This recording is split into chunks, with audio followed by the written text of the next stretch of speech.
Team CEO శ్రీనివాసన్న గారు మాట్లాడాల్సిందిగా. అందరికీ నమస్కారం. ఈరోజు బీసీ జర్నలిస్టుల జేఏసీ ఆధ్వర్యంలో జరుగుతున్నటువంటి బీసీ జర్నలిస్టులకు సంబంధించినటువంటి ఆత్మీయ సమావేశం మరియు మన భవిష్యత్ కార్యాచరణ, ఈ రెండింటి గురించి మనం మాట్లాడుకోవాల్సిన అవసరం అయితే ఉంది. దానికంటే ముందు మనం జర్నలిస్టులం అంటే ప్రజా సమస్యలను కానీ ఇక్కడ జరుగుతున్నటువంటి సమాజంలో జరుగుతున్నటువంటి అనిశ్చితలన్నింటినీ కూడా మనం ప్రజలకు తెలియజేసే విధంగా, ప్రభుత్వానికి తెలియజేసే విధంగా మనందరం కూడా పనిచేస్తూ ఉంటాం. ఈరోజు జర్నలిస్టులలో తెలంగాణ వరకు చెప్తా ఉన్నాను, దాదాపు 80% మంది జర్నలిస్టులు బీసీ సామాజిక వర్గం సంబంధించిన వాళ్ళే ఉంటారు.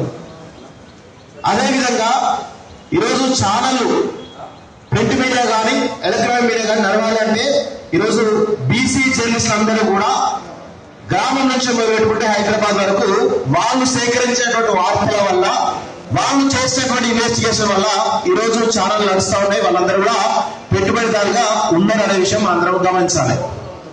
అదేవిధంగా నేను only print media, electronic media గురించి చెప్తా ఉన్నాను, డిజిటల్ మీడియా గురించి చెప్తున్నాను. డిజిటల్ మీడియాలో ప్రస్తుతం గత 5-10 సంవత్సరాలుగా డిజిటల్ మీడియాలో వెళుతున్నంత కూడా బీసీ జర్నలిస్ట్ అనే విషయం కూడా గుర్తుపెట్టుకోవాలి. ఈ మధ్య కాలంలో ఛానల్ అన్ని కూడా 80% ఛానల్ అన్ని కూడా బీసీలకు సంబంధించిన వాళ్ళే డిజిటల్ మీడియా ఛానల్ నిర్వహించేంత కూడా బీసీలకు సంబంధించిన వాళ్ళని గుర్తుపెట్టుకోవాలి.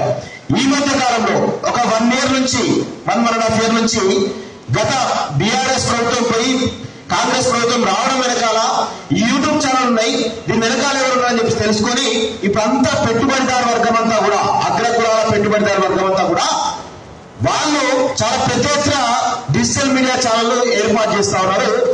అంటే వాళ్ళకు పెద్ద ఎత్తున డబ్బులు ఉంటాయి, పెద్ద ఎత్తున వ్యవస్థలు ఉంటాయి, కార్పొరేట్ లెవెల్లో స్టార్ట్ చేస్తా ఉన్నారు. ఇది డిజిటల్ మీడియాలో రేపు రాబోయేటువంటి బీసీ విప్లవానికి సంబంధించిన దాంట్లో మన ఒక ప్రమాదం పొంచి ఉందనేటువంటి విషయాన్ని మనం గ్రహించాలి. నేను ఎందుకు చెప్తా ఉన్నానంటే రేపు రాబోయే బీసీ రాజ్యాధికారంలో ఖచ్చితంగా మనందరం కూడా కీలక పాత్ర పోషించబోతున్నాం.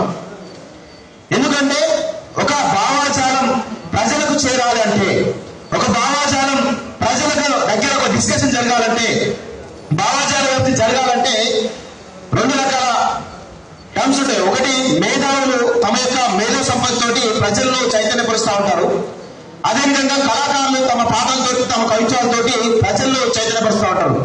ఈ 2 వర్గాలను ప్రజలకు తీసుకుపోయేటువంటి వ్యవస్థ జర్నలిజం వ్యవస్థ. ఈరోజు రేపు జరగబోయేటువంటి బీసీ రాజ్యాధికారం జరిగిపోయేటువంటి ఒక ఉద్యమంలో ఖచ్చితంగా డిజిటల్ మీడియా పాత్ర ఉంటుంది.